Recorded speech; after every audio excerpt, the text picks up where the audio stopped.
packed up their heavy leather gear, gripped their heavy rectangular shields, and marched out of their fortress.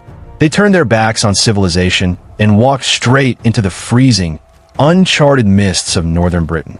They were the Ninth Legion, Legio IX Hispana. These weren't ordinary men. They were the iron fist of an empire.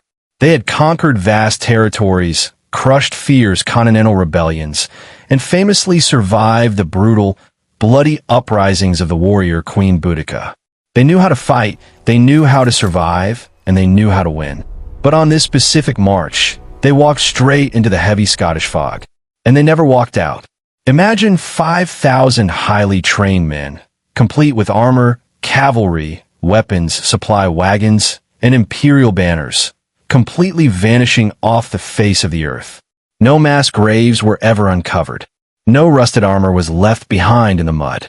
No surviving Roman records ever detailed a catastrophic, historical defeat at the hands of the tribes. For centuries, archaeologists and historians have been haunted by the exact same terrifying question. How does an entire army simply disappear without leaving a single trace? To truly understand why this disappearance is such a massive, baffling mystery, we have to look at who the Ninth Legion actually was. This wasn't some group of raw, untested recruits sent out as cannon fodder.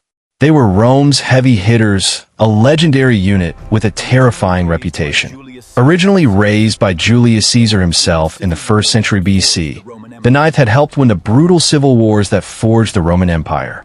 By 43 AD, when the Emperor Claudius decided to invade the mysterious, rain-soaked island of Britain, the Ninth Legion was chosen to lead the charge. They were sent directly to the edge of the known world. Once in Britain, they established a massive, formidable stone fortress at Eboracum, the site we know today as modern-day York. For decades, this fortress served as their base of operations, acting as the ultimate deterrent against the local populations. They were the frontline guards protecting Rome's northernmost imperial frontier. But holding Britain was an absolute nightmare for the Roman Empire. The terrain was rugged, the weather was brutally cold and constantly wet, and the land was populated by fierce, highly independent Caledonian tribes. The Romans called these people the Picts, a name meaning the painted ones, because they frequently went into battle completely naked, their skin covered in swirling, intimidating blue war paint. They were masters of ambush, and they absolutely refused to bow to the Eagle of Rome. By the early part of the 2nd century, tensions in the north had reached a boiling point. Local rebellions were breaking out across the frontier, threatening to push the Romans back into the sea. And right as the chaos peaked, the trail of the Ninth Legion goes completely, chillingly cold. 4 generations of historians, the explanation for this sudden silence was simple, brutal, and terrifying: the Great Massacre. The traditional theory states that around the year 117 or 118 AD, a massive, unprecedented tribal uprising erupted deep within the forests of Scotland. Sensing an immediate threat to the entire province, the Ninth Legion was ordered to march north into enemy territory to crush the rebellion once and for all. According to this narrative, they ventured far too deep into the Highlands, losing their logistical advantages. They were lured into a narrow, dense valley, completely cut off from help, and ambushed by tens of thousands of screaming Caledonian warriors. Trapped in the mud and the rain, unable to form their iconic defensive squares, the 5,000 men of the Ninth were supposedly slaughtered to the very last man. It's a powerful, dramatic story, the kind that makes for great Hollywood movies and classic historical fiction novels. And for a long time, it seemed to perfectly explain why the Emperor Hadrian personally rushed to Britain in the year 122 AD. He didn't just visit. He ordered the construction of a gigantic, 73-mile-long stone barrier stretching from coast to coast, the famous Hadrian's Wall. Was the emperor building this massive wall simply to keep the northern tribes out? Or was he building it out of sheer panic, because his most dependable legion had just been completely wiped out beyond that line? We even have written clues from the ancient world. The Roman writer Fronto later wrote a letter to the Emperor Marcus Aurelius, explicitly reminding him of a dark period in their history, saying, "How many soldiers were slain by the Britons under the empire of your grandfather Hadrian?" For over a century, the case seemed closed.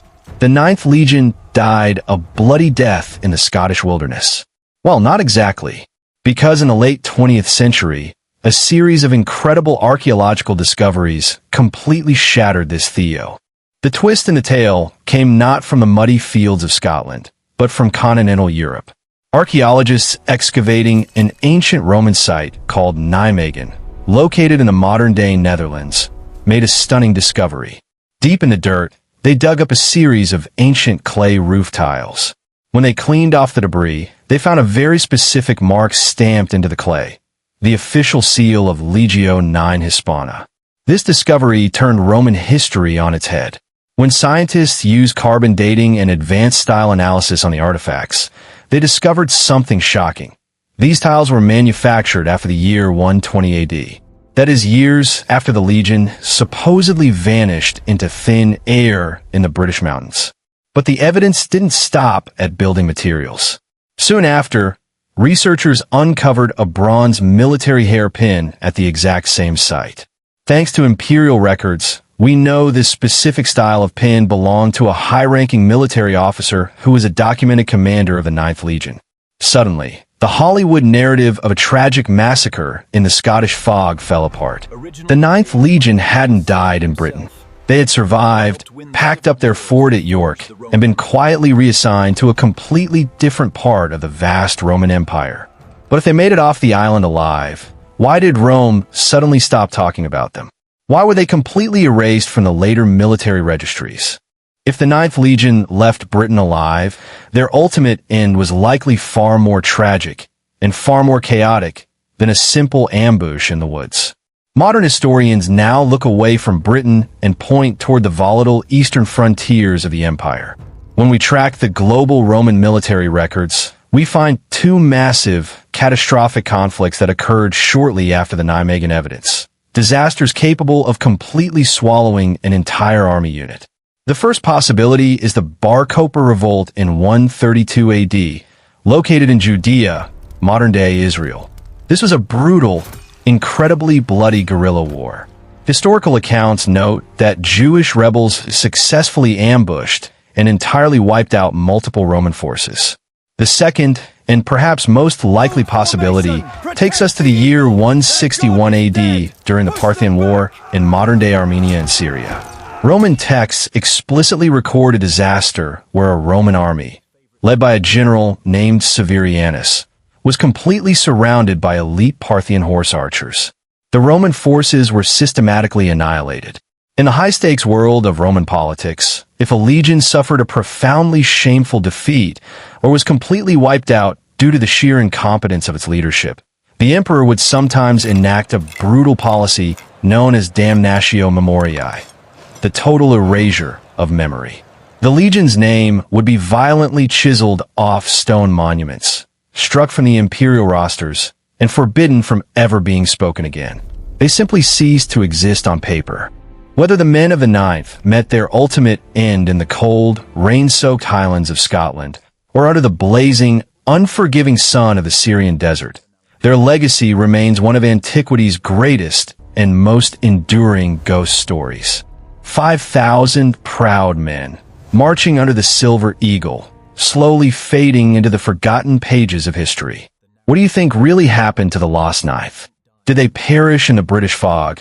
Or did they meet an unsung, forgotten end on the other side of the world? Let me know your best theories in the comment section down below. If you want to continue exploring the deep secrets and mysteries that history try to bury, make sure to smash that like button and subscribe to Forgotten Mysteries. Our mission is simple, lost to time, uncovered here. Don't let these incredible stories remain forgotten. Share this video with a friend who loves a good historical rabbit hole, and I will see you in our next deep dive investigation. Have a great day. A temple, an observatory, or something else entirely? Let me know your theories in the comments below. If you want to keep digging into the secrets history left behind, hit that subscribe button. Until next time, keep questioning what you know.